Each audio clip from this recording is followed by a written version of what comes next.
itu Pak digarap oleh PT Kelista Alam. Contoh kami pernah mengajukan.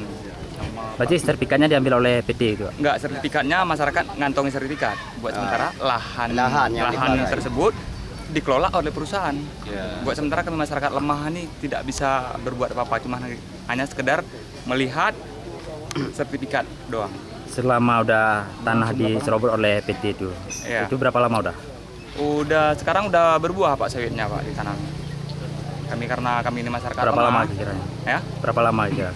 sekitar 4 tahun 5 tahun. Berarti tuntutannya sekarang nih apa kira? Tuntutan kami minta dikembalikan tanah kami Pak.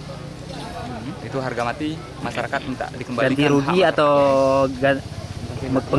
pengembalian tanah? pengembalian tanah Pak. Kami tidak mau masalah ganti rugi. Ada sekitar berapa yang diserobot? Banyak. Termasuk transmigrasi di Markati Jaya juga di 4, 65. Oke, nama Pak siapa? Transmigrasi tahun berapa? Tahun berapa Pak? Tahun 2223. 9293.